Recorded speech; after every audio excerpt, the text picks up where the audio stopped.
call a member for Lyons. Thank you, Deputy Speaker. It's just all too hard. It's just all too hard for the Labor Party. You know, how is it you can take $6.6 billion out of the higher education sector, and then when there's a solution that's being offered that is not only a solution for them to thrive and prosper, but is something that is being demanded by the sector, how on earth the Labor Party, the hypocrisy is just, it is writ large, Deputy Speaker, how on earth?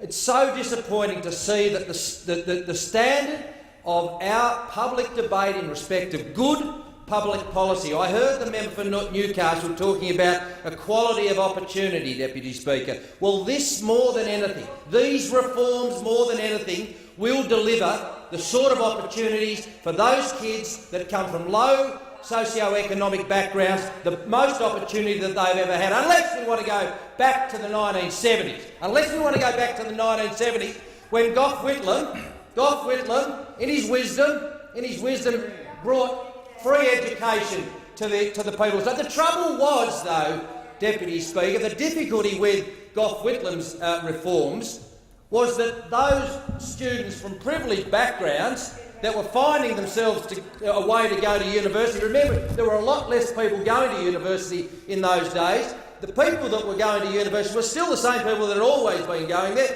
And who was paying for it? Who was paying for it? The tradespeople and the people that are working on the shop floors. They were the ones that were paying the fees of people going to higher education. And we know the people that go on to higher education over their lifetime earn 75% more, roughly $1 million more over their lifetime. You don't talk to me about fairness. And just what does it say? The sector wants reform, more students will have opportunities to go on to higher education, and the regional universities will be the big winners. I spoke, Deputy Speaker, on the original bill. I spoke on the original bill. I spoke passionately, because I believe this is not just good reform, but indeed this is necessary reform, and that is confirmed by the sector. Look, there's a lot of talk, and I no doubt my colleagues will talk about a lot of the detail, and I'll touch on some of it. Just one aspect of this is the exports. Australia, 70% of the Australian economy is services, so whether it's tourism, whether it's health services, whether it's aged care services, whether it's finance, legal services, or whether it's education. 70% of this economy is in the services sector, yet 17% only of our exports are in the services sector. This is the opportunity. And in fact, these students that we bring in from overseas that are attracted to universities and higher education institutions in this country do so for one reason, Deputy Speaker. You know, yes, the beaches are good. Yes, they are good, Deputy Speaker. You know, and certainly the University of Tasmania is located in one of the most beautiful places on earth.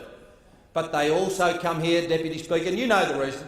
They come here because the quality of the education they get and for the price they pay is great value. They get high quality education coming to this country. But guess what? If we sit on our laurels, if we dine out on our reputation, you know what's going to happen? We are going to get overtaken at 1,000,000 miles an hour. Countries to the north, whether it be India, whether it be Singapore, whether it be Hong Kong, whether it be China, whether it be Japan, these are the countries where those students who cross-subsidise all of the students in Australia that go to university. This is a great thing. They will be jeopardised. And this is why the sector is calling out for change. It's part of the reason why we've been able to deliver the free trade agreements, because for the first time we're going to be able to see opportunity to attract more students out of Japan, more students out of China and more students out of South Korea to study in Australia. We are not an island in this sense, Deputy Speaker. We are competing globally. Our higher education institutions are competing globally. All they're asking for is a chance to compete. We must reform this sector. It's so disappointing. And we heard, and again, the hypocrisy. You know, only last week, I didn't know the man, I don't know the man, the Honourable John Dawkins AO, but I believe he was a member of the Labor Party. And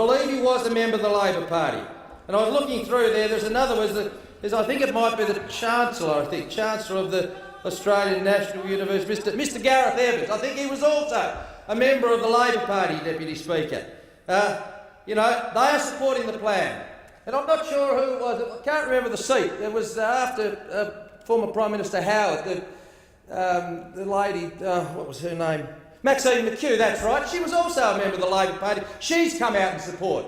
And even the Shadow Assistant Treasurer has written it down in black and white. He also supports reform within the higher education sector. It's overdue, it's necessary, it allows the higher education sector to compete.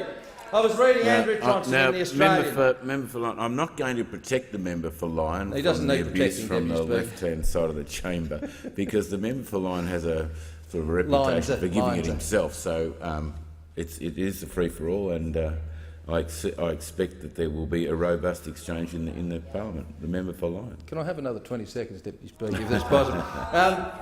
But you know, it's time. If you read that article, Deputy Speaker, by Andrew Johnson, it was titled "Get Over Goff," and I touched on that before, and I won't go back there. But the government, indeed, and I truly compliment. I look at the way that the minister has actually negotiated this. He consulted broadly, long before the budget that was apparently so unfair. You know, nothing more unfair than stealing from my kids, I can tell you. Nothing more unfair than that. But the minister has consulted with the sector. He consulted with the sector, he engaged with the sector, you know, the $6.6 billion, and they couldn't sustain more cuts. So what we've come up with is a package that is supported by the sector and is all about getting more students in Australia into university. And look, I truly appeal to the crossbenchers, because we're going to get no help from those. They are all complaint, no solution. All complaint, no solution. But I do appeal to the crossbench senators. I appeal to my Tasmanian colleague, Senator Lambie.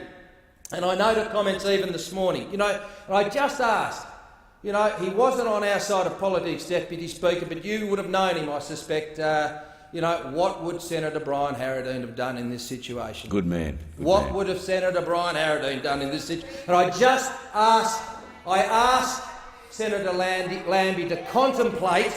There was a man who delivered more for our state in the time that he was a member representing the state of Tasmania. And he certainly wouldn't have taken his bat and ball and gone home. I know that. He would have been in the minister's office. He would have been talking to the relevant ministers about what he could get for our state. And I just strongly encourage her to take a leaf out of that book. And what about the scare campaign on fees? Well, I've never seen anything like it. You know, the Queensland University of Technology, we'll start there, should we? You know, not 100,000 degree in sight, Deputy Speaker. Can't find one. One of the best business law degrees, and the member for Griffith probably knows all about these things. One of the best business law degrees in the country, 5.5 years, around $30,000. Around $30,000. Not a $100,000 degree in sight. University of Western Australia. And I acknowledge the comments made by the member for Newcastle about the quality of her university in her town. Fantastic to hear that. The University of Western Australia, it's one of the top 100 in the world. $16,000 a year for a 3-year degree. It's not $100,000, is it? No. Deputy Speaker, the hypocrisy. I can't use some words in this chamber, and I won't. But it's indeed, it's frightening. The no upfront fees. Not one student in Australia going to the university of their choice will pay 1 cent. Not 1 cent. And this is fantastic. To summarise, and as Deputy Speaker, as I say, there will be more of my colleagues will talk more about this thing, but 80,000 more students will have access to higher education institutions in our country as a result of these reforms. Regional universities will be the big winners. I mean, I take, for example, the university in my home state of Tasmania. It is the biggest employer in the state of Tasmania. We all understand. It is a university also that can compete at the research end. It is capable of attracting those research dollars there. for things like marine and Antarctic studies. And I note the member for Lyne who made reference to some of the money that the federal government has contributed to those research efforts.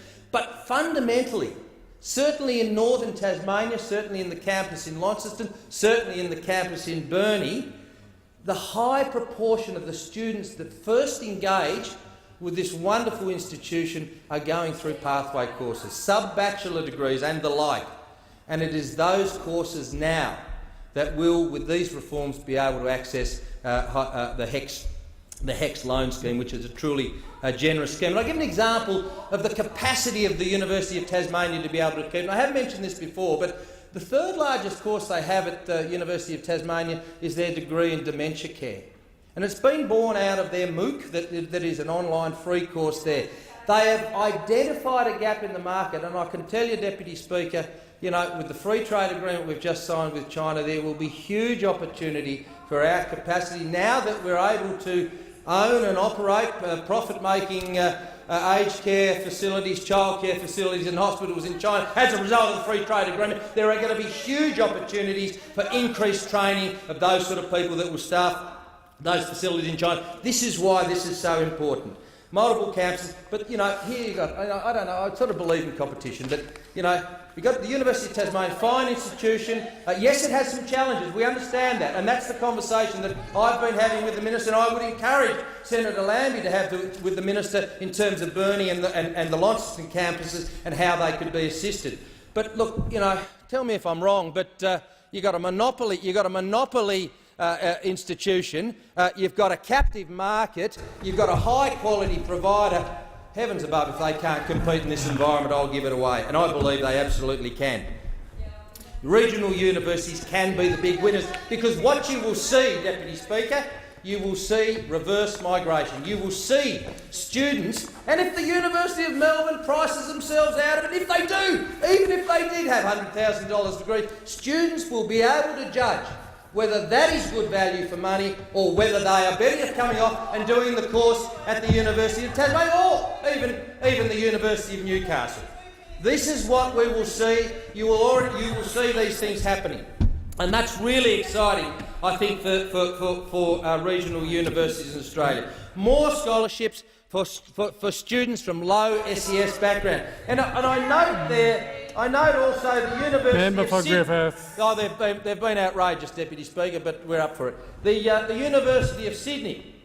The University of Sydney have already stated, I don't know where the University of Sydney stands in the rankings, but I'm pretty sure they would be in the top, 10 or 15 or 20 in the world, I would think. The University of Sydney have already stated their scholarships, now wait for it, member for Newcastle, will go from 700 places, now hold on to your seat, to 9,000 places. 700 places to 9,000 places. Now just contemplate that for a minute. That is for kids from low SES backgrounds, the very ones that you were rightly sticking up for, and the higher proportion that do end up going to the University of Newcastle currently. We might have a complete reversal. You'll have all the really wealthy, smart kids going up to the University of Newcastle, and you'll have those low SES kids from Newcastle coming down and doing degrees at the University of Sydney. What a result. This is a fantastic thing. It is indeed one of our nation's biggest export earners. The cross-subsidies that we get from international students are critical, absolutely critical. And it's the reason why education in this country is very reasonably priced. Markets do work, I mentioned, Deputy Speaker, that there is no lack of competition within the higher education sector in Australia. And I'll be damned if anyone is going to tell me that if there isn't good and high-paid employment opportunities there, if somebody is paying a little bit more for a degree, well, look, they will make a judgment. And the market will actually make a judgment. There is no shortage of supply of providers within this sector. If there was, some of the arguments that are being made by those on the other side may have some resonance. But just in summary, Deputy Speaker, these are true reforms. I started by saying, look, I've been in this place only a short time, but you know, and I guess we all come into this place believing we can make a difference.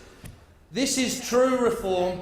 This is about the future of our country. This is about enhancing one of our natural competitive advantages, being Order. Order. The debate is interrupted in accordance with Standing Order number 43. The debate may be resumed at a later round. The member will have leave to continue his remarks at that time.